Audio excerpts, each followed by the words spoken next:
Ilmuwan Amerika berhasil mengedit gen embrio manusia. Mendesain bayi mungkin dapat segera terwujud. Sekelompok peneliti di Oregon Health and Science University telah berhasil menciptakan embrio manusia yang dimodifikasi secara genetik. Mengedit gen menggunakan teknologi CRISPR mampu menemukan sekuens DNA target dan menggantikannya dengan sekuens yang diinginkan. Setelah disuntikan, panduan RNA dalam sistem CRISPR-Cas9 mencari target DNA sebelum enzim Cas9 mengikat dan memotongnya. Kekosongan dalam untai DNA kemudian diisi dengan sekuens yang diinginkan. Teknologi CRISPR secara teoritis memungkinkannya untuk memodifikasi genom makhluk hidup manapun yang ada di bumi. Para peneliti di Cina sebelumnya telah melakukan uji coba menggunakan teknologi CRISPR pada pasien kanker, tetapi hasilnya menunjukkan masalah besar. Teknik ini dapat menyebabkan mutasi-mutasi yang tidak diinginkan di bagian lain dari sekuens DNA. Namun, tim Portland yakin bahwa mereka dapat menghindari kesalahan tersebut.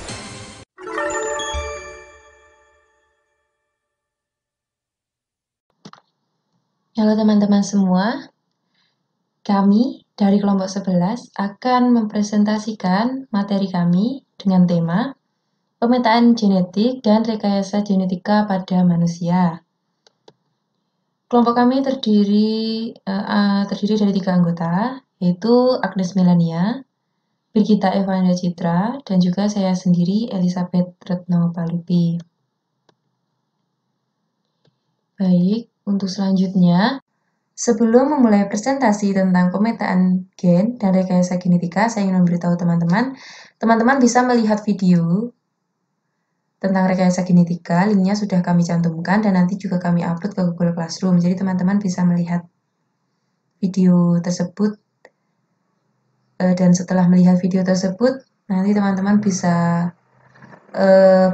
menyampaikan apa yang berkesan atau apa yang masih mengganjal di hati teman-teman. Nanti teman-teman bisa menyebutkan bisa berkomentar. Lalu, untuk selanjutnya, sekarang pasti teman-teman penasaran nih bagaimana sih pemetaan gen itu dan apa sih sebenarnya rekayasa genetika pada manusia dan bagaimana sih rekayasa genetika itu bisa dilakukan. Nah, agar tidak penasaran, mari kita simak bersama materi berikut ini. Oke, yang pertama, tentang pengertian pemetaan gen. Nah, pemetaan genetik itu merupakan pemetaan dari gen untuk mencari lokasi spesifik pada kromosom itu sangat penting untuk memahami penyakit genetik. Nah, jadi itu pemetaan gen ini tuh semacam untuk mengindikasikan posisi gen di dalam genom tersebut dan untuk mengatur jarak antara mereka.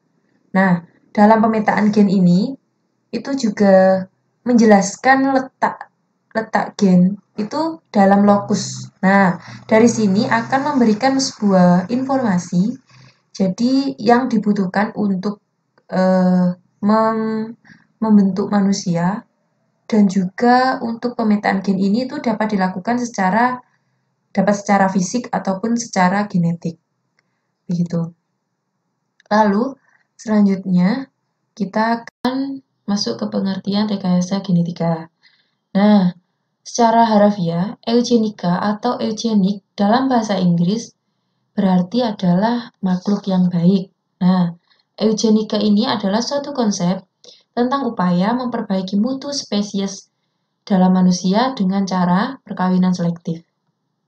Nah, dapat dikatakan bahwa rekayasa genetika ini adalah manipulasi langsung gen suatu organisme untuk menggunakan bioteknologi. Nah, apa sih bioteknologi itu? Jadi bioteknologi ini semacam satu set teknologi yang digunakan untuk mengubah susunan genetik dari sel. Nah, termasuk semacam mentransfer gen untuk menghasilkan organisasi yang lebih bermutu atau yang lebih meningkat. Begitu. Lalu, rekayasa genetika juga merupakan salah satu bioteknologi yang termasuk di dalamnya itu bisa cloning gen. Itu, lalu DNA rekombinan juga masuk. Lalu teknologi modifikasi dan yang terakhir itu genetika modern, itu juga masuk di dalamnya. Lalu, istilah rekayasa genetika ini secara meluas menggambarkan manipulasi atau memindahkan gen dengan membuat DNA rekombinan melalui menyisipkan gen dalam upaya untuk mendapatkan produk baru yang lebih unggul. Nah, jadi DNA rekombinan ini adalah suatu hasil penggabungan dari dua materi genetik dan berasal dari dua organisme yang berbeda. Nah, dalam hal ini itu memiliki sebuah sifat dan fungsinya itu sesuai apa yang diinginkan atau apa yang diharapkan. Jadi begitu. Lalu, umumnya objek yang digunakan di dalam rekayasa genetika hampir semua golongan organisme. Nah, jadi dari yang sederhana hingga yang kompleks. Jadi digunakan itu hampir semua golongan organisme, begitu. Lalu selanjutnya munculnya rekayasa genetika ini berasal dari usaha menyikapi materi genetik yang diwarisi dari satu generasi ke generasi berikutnya. Ini juga sesuai pada waktu itu tuh sebelum masuk ke kromosom ini, kita harus tahu bahwa pada waktu itu orang-orang itu mulai mengetahui bahwa kromosom itu merupakan materi genetik. Nah, jadi yang membawa materi genetik itu yang membawa gen itu sendiri. Nah, itulah mulai terbentuknya kayak mulai ada rekayasa genetika. Itu mulai muncul. Nah, lalu kita masuk ke kromosom ini. Kromosom ini itu adalah pembawa gen yang terdapat di dalam inti sel atau nukleus. Jadi kromosom berasal dari kata krom, itu yang berarti warna, dan soma yang berarti badan. Nah, istilah kromosom ini itu juga diperkenalkan pertama kali oleh Waldeyer pada tahun 1888. Terus selanjutnya kita masuk ke struktur kromosom. Nah, ini sebelah sini.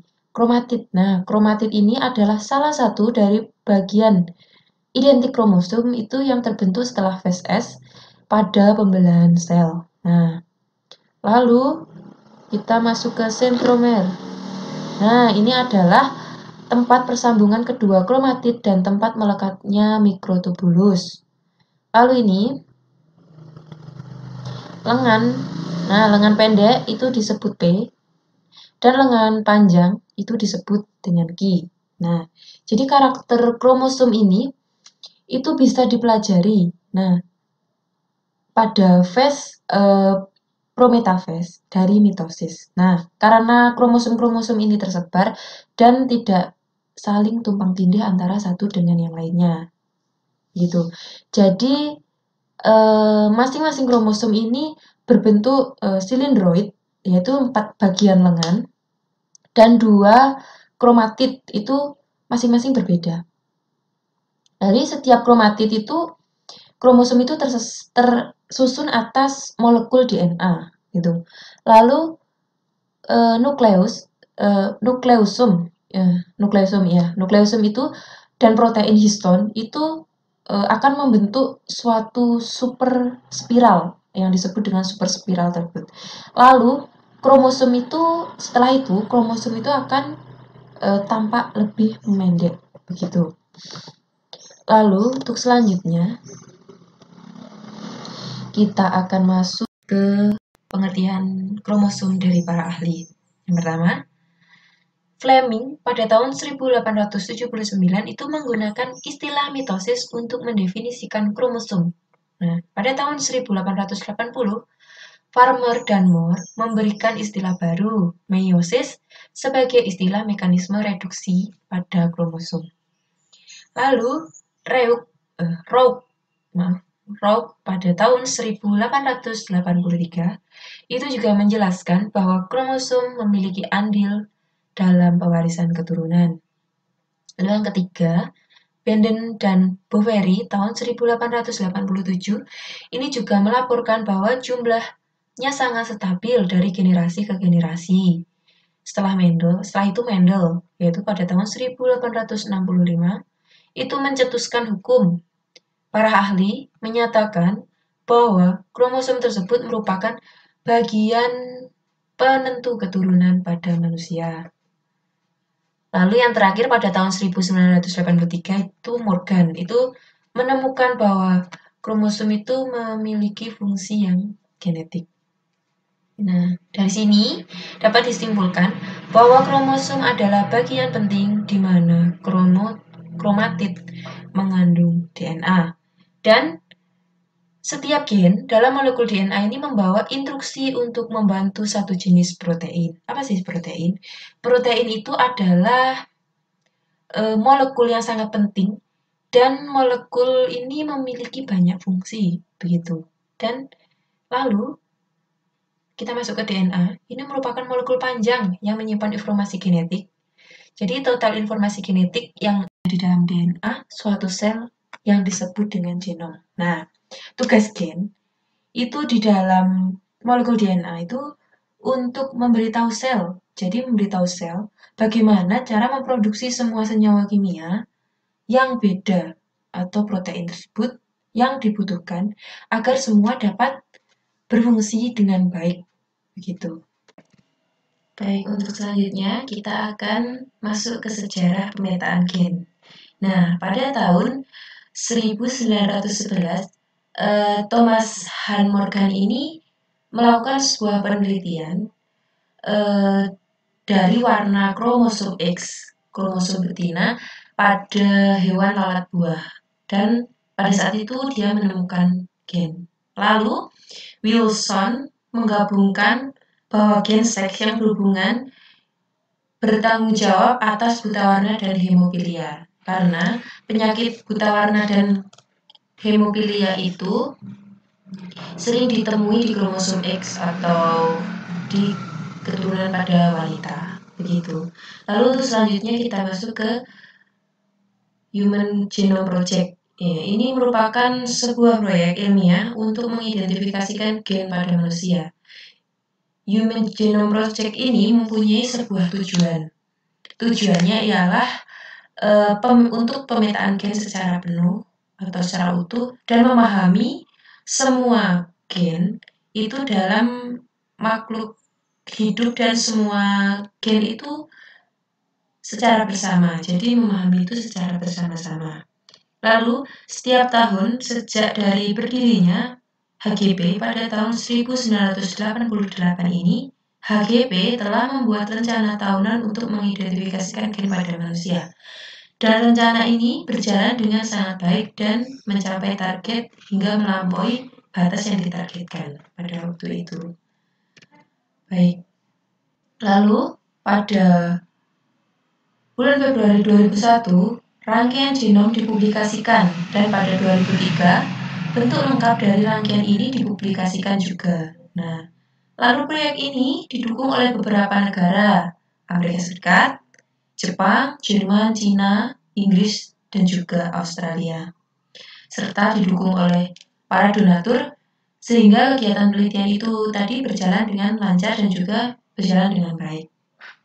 Lalu, dari data itu, kemudian rangkaian dimasukkan di dalam kurikulum sekolah, di mana praktek dan pelajaran dimulai diintegrasikan.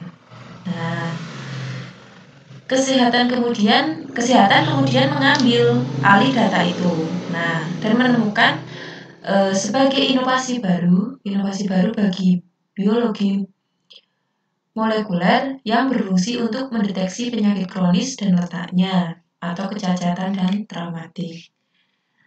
Lalu, dengan inovasi ini kemudian menjadi pembuka dari rekayasa genetika, operasi medis, dan prosedur yang mana kemudian diterapkan pada organ tubuh, jaringan, atau penyakit manusia. Jadi, di dalam berkat pemetaan genetik ini, peneliti itu mendapatkan kode gen dan juga memberikan informasi tentang penampilan dan kondisi fisik manusia itu yang tersusun di dalam gen tersebut, begitu. Lalu untuk yang selanjutnya itu kita masuk ke sejarah rekayasa genetika. Nah, eugenika dikenal pada akhir abad ke-19. Istilah eugenik muncul dalam buku Inquiries into Human Faculty and its Development, karya sarjana Inggris Sir Francis Galton yang terbit pada tahun 1883. Lalu namanya selalu dinisbahkan sebagai pemula gerakan eugenika secara menyeluruh atau dikatakan secara global. Eugenika ini mendapat pijakan ilmiah berkat penemuan kembali berkas penelitian saintis, yaitu Gregor Mendel, pada tahun 1900. Lalu, setelah 35 tahun sebelumnya, Mendel menemukan bapak genetika pada waktu itu, bapak genetika modern. Itu yang menunjukkan bahwa ciri-ciri fisik individu adalah hasil dari kombinasi ciri-ciri induknya dan bersifat herediter. Herediter itu bersifat diturunkan atau diwariskan. Nah, terus selanjutnya, dalam perkembangan awalnya pada waktu itu, para pendukung eugenika ini juga menganggap bahwa masyarakat unggul itu dapat tercipta melalui perkawinan selektif. Lalu, eugenika itu pada waktu itu tumbuh lebih subur di Amerika Serikat pada awal tahun 1900-an. Dan tokoh yang dikenal pada waktu itu adalah Charles Davenport. Ini. Nah, lalu ia melakukan riset silsilah terhadap banyaknya keluarga di Amerika Serikat. Nah, dan mendapati bahwa beberapa kondisi fisik pada waktu itu atau fisik dan psikis pada waktu itu bersifat herediter atau diturunkan atau diwariskan. Tuh. Nah, dari hal ini menjadikan penentu perkembangan eugenika ke jalur yang lebih gelap lagi. Nah, lalu pada tahun 1910, Davenport mendirikan Eugenic Record Office (ERO), yang berkantor di Cold Spring Harbor Laboratory di Long Island, New York, pada tahun 1927. Lalu pada waktu itu, ERO mulai berkampanye tentang eugenika dengan slogan untuk meningkatkan kualitas alami, fisik mental, dan temperamental pada manusia. Untuk selanjutnya, eugenika kemudian menjadi satu gerakan yang populer pada gelombang besar imigran memasuki Amerika Serikat. Nah, jadi setelah tiba di Amerika Serikat, dihadapkan pada suatu masalah kemiskinan dan kriminalitas pada waktu itu. Lalu, pada waktu itu, ERO itu semakin mendapat angin untuk menentang pada waktu itu dan menimpakan masalah itu kepada kaum imigran pada waktu itu. Lalu, eugenika itu meredup usai pada Perang Dunia Kedua. Namun eugenika tetap hidup, hanya saja dengan pendekatan yang berbeda. Lalu, eugenika modern kini dilakukan dengan metode rekayasa genetika, yaitu sebuah istilah baru yang tampak lebih positif daripada eugenika yang berkembang di zaman Amerika Serikat dan di Jerman pada waktu lalu. Lalu kita masuk pada ciri-ciri dan jenis pemetaan gen pada manusia yang akan dijelaskan oleh Agnes Melania. Baik teman-teman, kali ini saya akan melanjutkan presentasi mengenai ciri-ciri dan jenis pemetaan gen pada manusia. Nah, seperti yang teman-teman lihat di layar, ini adalah peta genetik. Nah, seperti ini gambarnya. Peta genetik ini pertama disusun awal 20 gen-gen. Ini sebagai penanda yang pertama yang digunakan. Nah, peta ini terbagi menjadi dua. Seperti ini, dalam tipe-tipe dari pemetaan gen. Yang pertama itu pemetaan genetis. Nah, pemetaan genetis ini untuk mengkonstruksi peta. Jadi, peta ini itu menunjukkan posisi dari gen dan ciri-ciri rangkaian lain. Dalam genom, dia juga membantu untuk menentukan posisi pemilih di antara dua gen dalam kromosom. Selanjutnya itu pemetaan fisik. Nah, pemetaan fisik ini menggunakan biologi molekular, teknik untuk memeriksa molekul DNA. Dia secara langsung berdasarkan pada teknik pemetaan konstruksi selesai. Nah, peta ini menunjukkan posisi dari segi atau film utama rangkaian. Jadi, di dua tipe pemetaan gen ini terdapat juga perbedaannya antara pemetaan genetis dan pemetaan fisik. Kalau pemetaan genetis itu dibuat dengan menghitung frekuensi, rekombinan keturunan, kemudian metodenya itu tidak langsung. Terus dia juga untuk melacak posisi penanda DNA atau gen. Kemudian juga ukuran dari jarak peta ini itu dalam sentimorgan. Nah, kalau pemetaan fisik itu melacak posisi rangkaian DNA. Metodenya langsung, ukuran unit jarak peta adalah pasangan utama atau dasar. Nah, di sini teman-teman bisa lihat itu adalah pentingnya pemetaan genetika. Jadi, bisa teman-teman baca sendiri. Inilah bagian-bagian yang penting dalam proses pemetaan genetika. Baik, kita lanjut ke ciri-ciri dan jenis rekayasa genetika. Di sini itu macam-macamnya. Yang pertama itu rekayasa genetika untuk penyembuhan penyakit.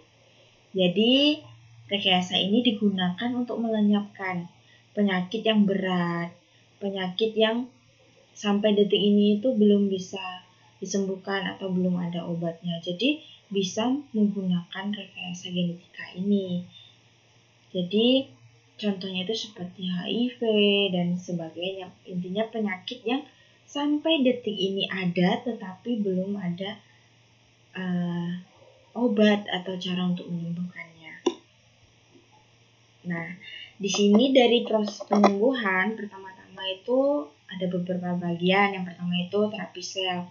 Nah, terapi sel ini itu kita mengambil seperti sel punca dalam sistem tulang belakang. Jadi teman-teman lihat itu seperti ada balon, terus ada lagi di dalamnya warna merah-merah itu seperti sel punca. Nah, di sini itu kita menempelkan sel punca yang mengandung sel indung ini dari tubuh yang mengalami kerusakan, lalu kita menggunakan terapi sel ini untuk menumbuhkan sel dan jaringan yang baru. Seperti itu. Yang kedua itu menggunakan sel melalui donor. Nah, di sini itu seperti donor sel darah atau tulang dari orang sehat. Kemudian kita menggantinya ke dalam tubuh orang yang sakit itu tadi. Jadi prosesnya itu melalui rekayasa genetika ini kita istilahnya ada yang namanya pendonor. Jadi orang sehat itu mendonorkan sel darahnya atau tulang belakangnya untuk mengganti atau dimasukkan ke dalam tubuh orang yang sakit. Yang sakitnya tadi itu yang sukar disembuhkan, yang sulit disembuhkan. Jadi seperti ini prosesnya, gambarnya. Semoga teman-teman bisa melihat sedikit gambaran dari proses bagaimana sih terjadinya penggunaan sel melalui donor seperti itu. Selanjutnya kita masuk pada bagian yang ketiga, yaitu mengambil contoh DNA. Nah, ini tuh dari yang sehat ya. Dari yang sehat, tetapi kita mengambilnya dari yang sakit tadi, yang memiliki kelainan. Lalu kita memasukkannya ke tubuh orang sehat. Kita ingin melihat seperti apa sih reaksinya. Lalu dari reaksi tersebut kita bisa mendapatkan contohnya. Oh, seperti ini jika kita melakukan rekayasa genetika ini untuk penyembuhan penyakit yang sukar disembuhkan. Jadi kita istilahnya seperti melihat hasilnya dulu, seperti itu. Selanjutnya kita masuk pada tindakan rekayasa genetika yang eugenik. Nah, di sini seperti yang teman-teman telah baca di layar teman-teman, itu kan manusia itu tersusun atas gen yang menentukan informasi. Nah, informasi ini itu tuh ditampilkan secara luarnya seperti rambut, mata, telinga, dan sebagainya. Nah, itu tuh sudah diwariskan oleh gen. Jadi, di sini kebanyakan orang tua misalnya, jadi mereka itu punya rambut keriting, kulit hitam, tapi mereka ingin anaknya itu tidak mewarisi hal tersebut gitu. Jadi mereka melakukan rekayasa genetika ini dengan proses anaknya itu masih embrio, jadi mereka sudah bisa menentukan anak mereka lahir itu harus seperti apa melalui rekayasa genetika ini, seperti itu.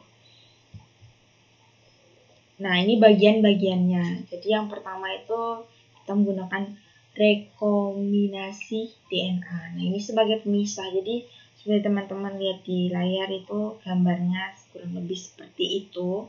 Bagaimana dia sebagai pemisah dan penggabung dari DNA yang dari satu spesies tadi itu, namun dia akan menghasilkan sifat yang baru dan yang lebih baik tentunya.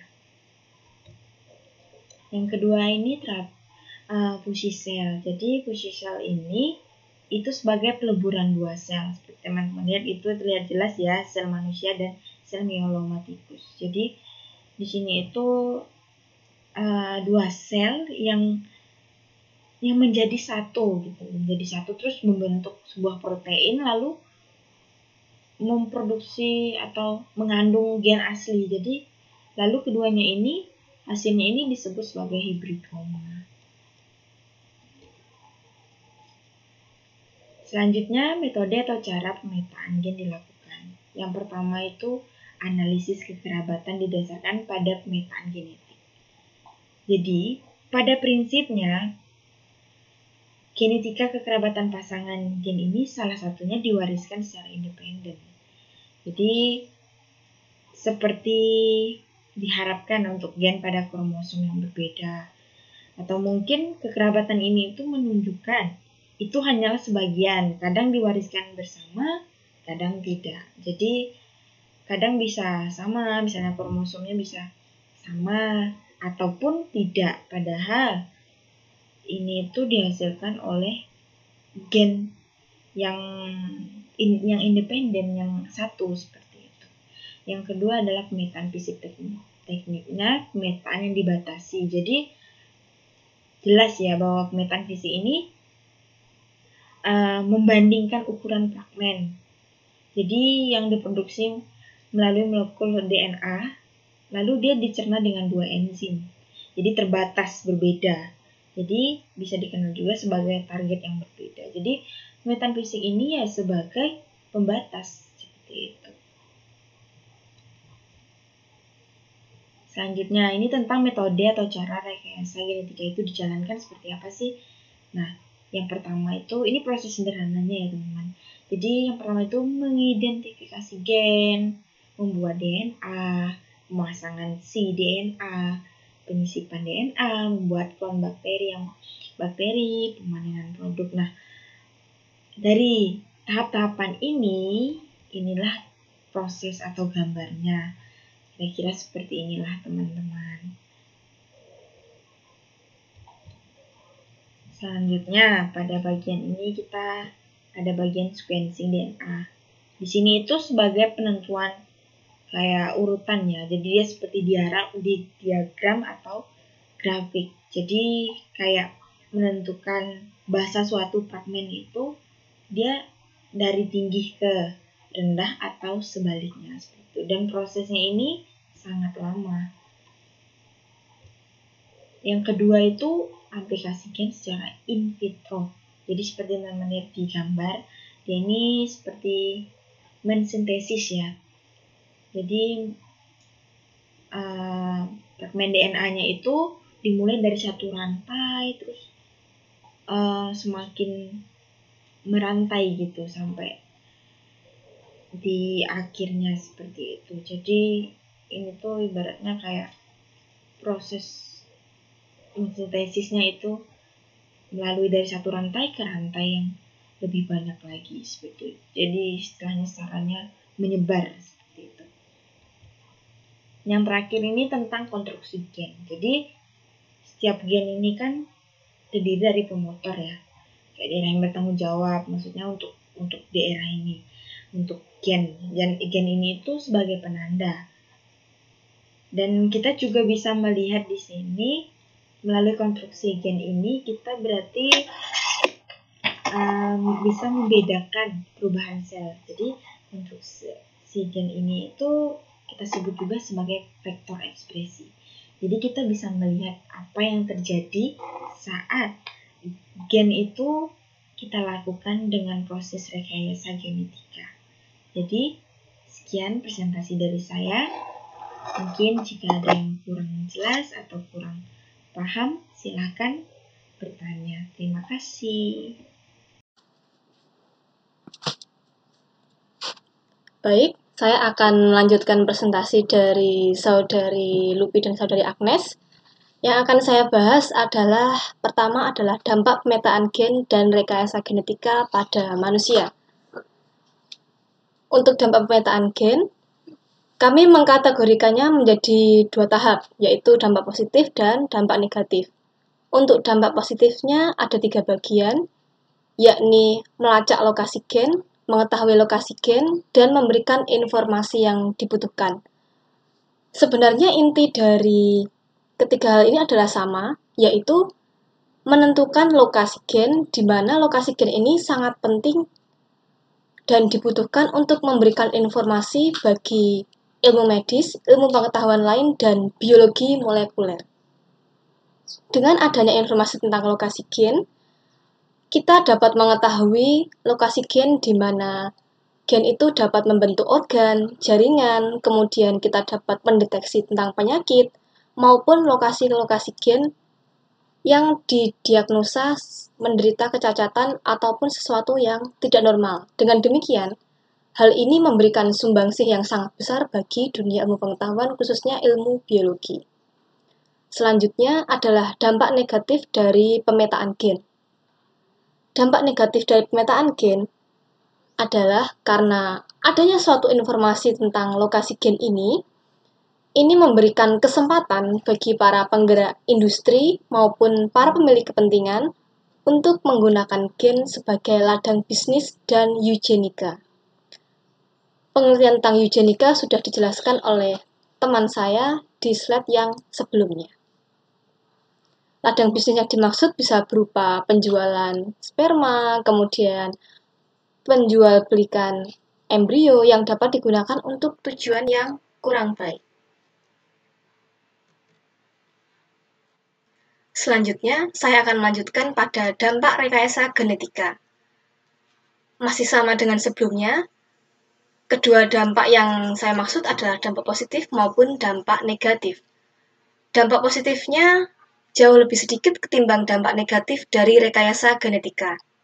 Adapun dampak positif dari rekayasa genetika ialah dapat menyelamatkan manusia dari penyakit menurun dan kronis serta kecelakaan maupun kecacatan, sehingga dapat membuat taraf hidup manusia meningkat dan umurnya bisa diperpanjang. Caranya adalah dengan menggunakan pemotongan gen menggunakan enzim. Selanjutnya adalah dampak negatif dari rekayasa genetika. Dampak negatif dari rekayasa genetika yang pertama adalah menyisipkan DNA atau gen organisme lain yang tidak berkerabat, misalnya dalam pengobatan penyakit kanker antara gen manusia dengan gen tikus dipadu-padankan masih dianggap menyalahi aturan hukum alam dan sulit diterima oleh masyarakat. Hal ini dapat dimengerti karena dari segi kodrat, binatang maupun manusia itu sudah berbeda dan menggabungkan kedua gen itu sebenarnya sudah sesuatu yang mustahil untuk dipahami dan bahkan menyalahi hukum alam. Yang kedua, adanya kekebalan atau resistensi. Tentunya dengan rekayasa genetika, gen-gen yang berasal dari susunan awal itu kemudian dapat diubah menurut keinginan dari peneliti atau orang-orang yang memiliki kepentingan. Tetapi kita perlu mengetahui bahwa ketika kita sudah memutuskan untuk mengubah suatu susunan gen atau genom, hal ini dapat menyebabkan timbulnya suatu kekebalan, resistensi di mana adanya suatu reaksi yang tidak diharapkan dan hal itu dapat berakibat buruk. Bisa saja tujuan dari rekayasa genetika yang diinginkan malah tidak tercapai dan malah akan menimbulkan efek samping berupa penyakit. Kemudian yang ketiga adalah berkembangnya virus baru. Sesuai dengan adanya kekebalan atau resistensi tadi, karena adanya rekayasa genetika ini akan menimbulkan adanya virus baru yang disinyalir lebih kuat dan lebih mampu untuk dapat melawan susunan gen yang telah mengalami perubahan. Dan tentunya ketika virus baru ini mulai berkembang, jauh lebih sulit untuk mengatasinya ketimbang mengatasi virus lama yang kita sudah tahu bagaimana cara mengatasinya. Karena virus baru ini beradaptasi terhadap susunan gen yang telah diubah. Yang keempat, bertentangan dengan moral. Rekayasa genetika, walaupun tujuannya untuk hal sekecil apapun, meskipun tujuannya untuk hal pengobatan, masih tidak dapat dibenarkan, apalagi jika dilakukan pada embrio atau bayi yang bahkan belum dapat memutuskan ya atau tidak terhadap rekayasa genetika yang akan dilakukan kepadanya. Kemudian, saya akan melanjutkan pada pandangan bioetika dan gereja tentang pemetaan gen dan rekayasa genetika. Ada dua pandangan, yakni pandangan bioetika dan pandangan gereja. Pandangan bioetika ini kami ambil dari Protokol Cartagena. Protokol Cartagena ini sebenarnya tidak secara khusus membahas tentang pemetaan gen dan rekayasa genetika. Tetapi, karena isinya sendiri mendukung paper kami, maka kami mengambil contoh dari Protokol Cartagena ini sebagai salah satu pedoman dalam melaksanakan pemetaan gen dan rekayasa genetika. Inti dari Protokol Cartagena ini adalah 8 poin yang akan saya jelaskan secara singkat. Yang pertama, dalam hal melakukan pemetaan gen dan rekayasa genetika, segala prosedur, sarana-prasarana, pelaksanaan semuanya harus memenuhi kewajiban dalam hal perizinan, administratif, dan standar-standar yang diperlukan. Artinya, ketika akan melakukan pemetaan gen dan rekayasa genetika, semuanya harus sesuai dengan hukum yang berlaku dan harus memenuhi syarat-syarat yang diperlukan menurut hukum medis atau hukum lain yang membawahi pemetaan gen dan rekayasa genetika.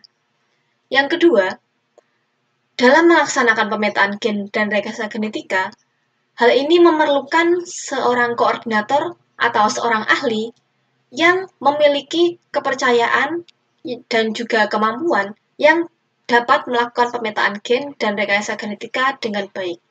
Artinya, pemetaan gen dan rekayasa genetika tidak boleh dilakukan oleh seorang yang tidak memiliki pengetahuan maupun kemampuan dalam melaksanakan kedua hal tersebut. Kemudian yang ketiga, pemetaan gen dan rekayasa genetika ini harus memenuhi syarat antara lain dilakukan di wilayah yang sudah mendapat izin, kemudian tidak menimbulkan resiko pada kesehatan manusia, dan juga harus di bawah pengawasan dari pejabat medis yang bersangkutan. Hal ini dapat dipahami karena pelaksanaan pemetaan gen dan rekayasa genetika ini benar-benar berbahaya dan menyangkut kehidupan orang banyak maupun orang sendiri maupun orang yang bersangkutan di mana kehidupannya ini ya sungguh bergantung pada pemetaan gen dan rekayasa genetika ini. Dan dengan adanya pengawasan, dokter maupun para ahli yang menangani pemetaan gen maupun rekayasa genetika ini tidak dapat melakukan pelanggaran. Hal itulah yang diharapkan. Kemudian saya akan melanjutkan pada pandangan gereja.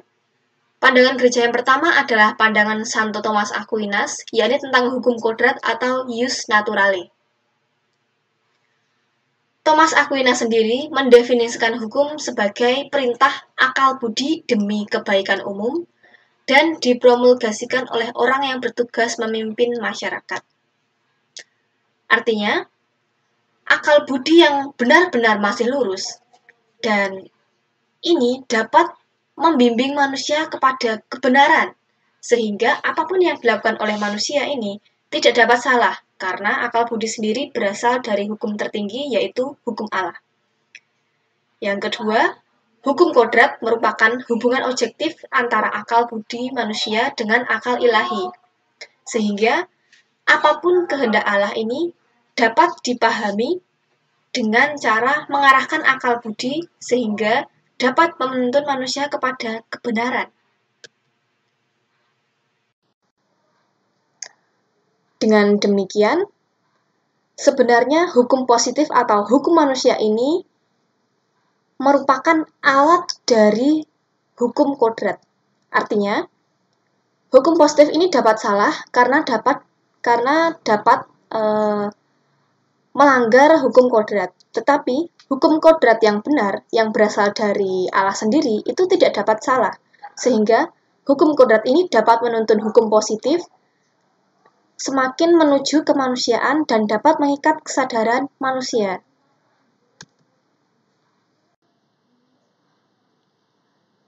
Tentunya dalam memenuhi kodrat manusia ini, hukum positif memiliki 3 syarat, yakni aspek tujuan, aspek otoritas, dan aspek bentuk. Inti dari semua ini adalah manusia diharapkan memakai hukum kodrat agar dapat menyusun hukum positif yang dapat membawa manusia kepada kemanusiaannya.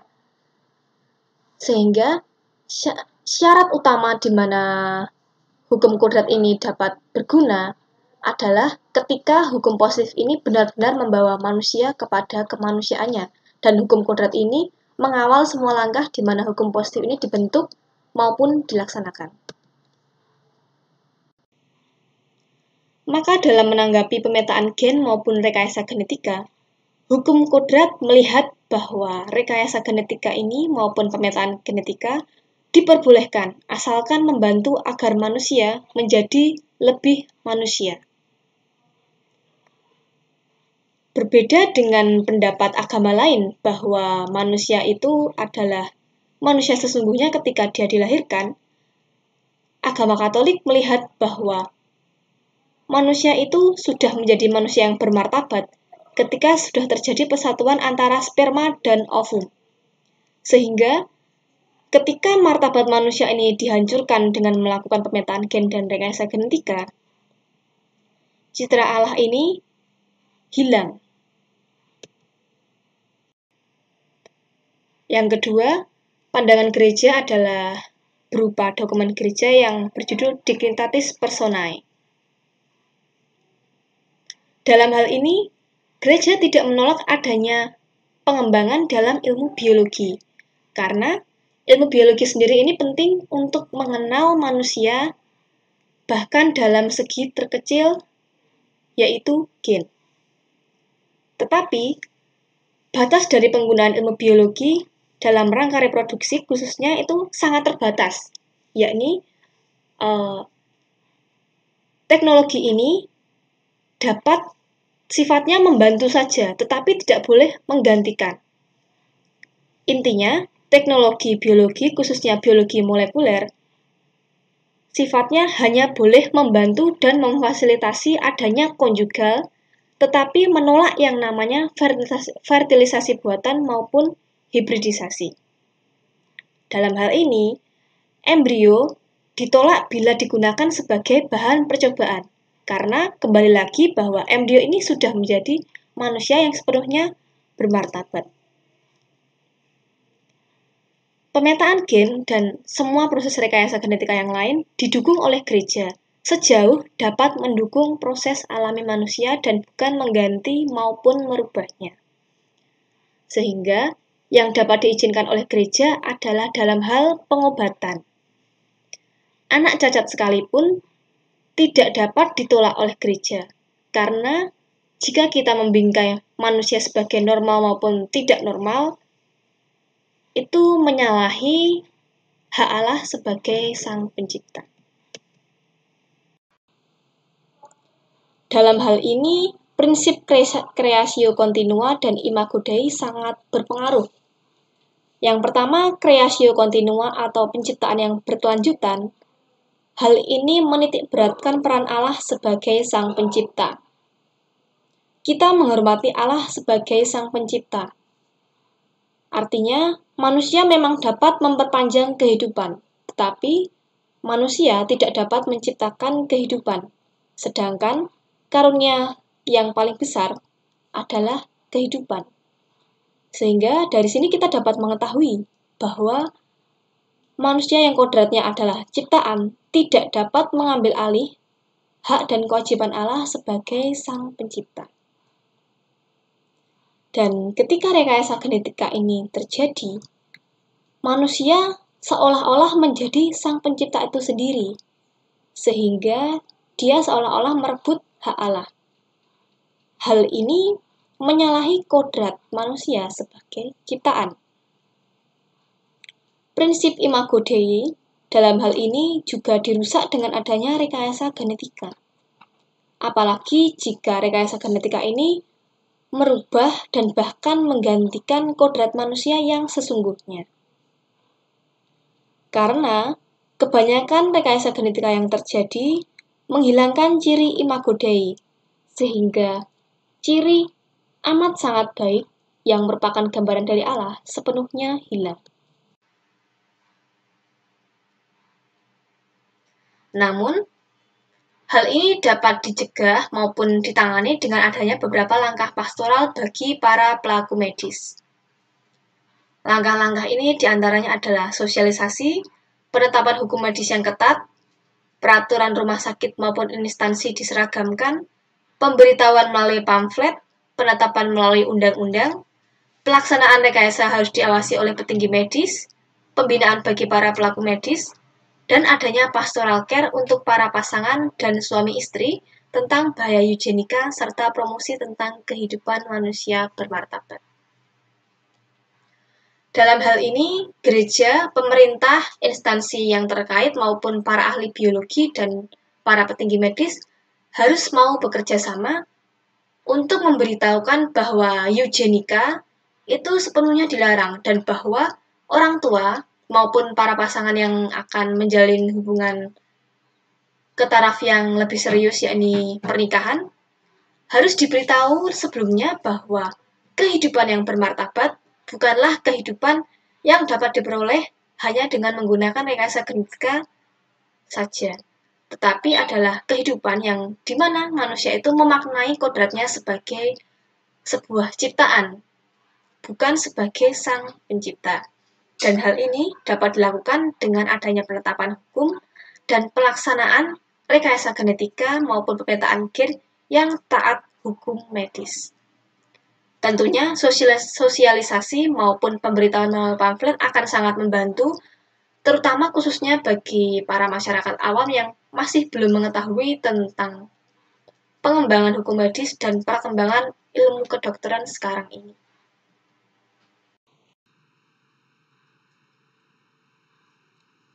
Di sini kita akan berlanjut pada kesimpulan. Dari segala macam dampak pemetaan gen maupun rekayasa genetika, manusia diajak untuk berefleksi bersama bahwa dalam dunia di mana segala sesuatu ini membutuhkan bukti, masih ada Tuhan. Dan Tuhan ini adalah pencipta kehidupan. Salah satu karunia paling besar ialah kehidupan. Dan hal itu sampai sekarang itu masih tidak dapat direbut oleh manusia. Sebagai sebuah ciptaan, manusia hanya mampu memperpanjang kehidupan, bukan menciptakan kehidupan. Dan oleh sebab itulah, manusia hendaknya kembali kepada kodratnya, kembali untuk melihat kepada asal dari semua kehidupan dan bagaimana kehidupan ini akan dijalankan, yakni Allah sendiri. Yang kedua, ilmu pengetahuan itu berasal dari aktivitas akal budi manusia. Oleh sebab itulah, para pihak media, peneliti, dan analitis perlu menempatkan akal budi ini untuk membantu mengimani agama dan bukannya meniadakan Tuhan. Bagaimana dengan akal budi saya yang sekarang ini dapat membantu saya untuk beriman secara lebih sungguh. Dengan demikian, ilmu pengetahuan atau akal budi dan iman dapat berjalan bersama dalam kehidupan manusia atau fides et ratio, sehingga diharapkan manusia dapat memaknai kehidupannya dengan lebih bermakna. Di sini kelompok kami juga menyebutkan beberapa saran yang mungkin dapat dilakukan oleh berbagai pihak terkait. Yang pertama, promosi gerakan Open to Life atau terbuka kepada kehidupan yang dilakukan secara berkala. Yang kedua, tayangan yang bersifat penyadaran akan bahaya eugenika. Yang ketiga, penyebaran ajaran gereja bagi para umat beriman yang mana dipromotori oleh romo atau pimpinan gereja setempat. Yang keempat, KPP terintegrasi satu keuskupan tentang eugenika dan bahaya rekayasa genetika.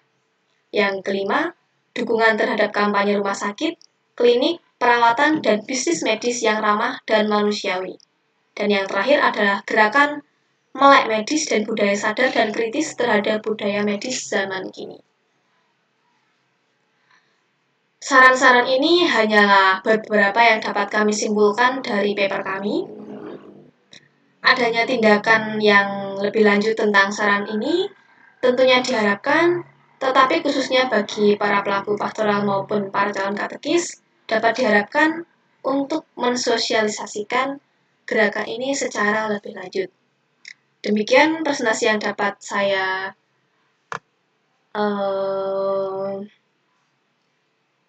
tampilkan. Untuk perhatiannya, terima kasih.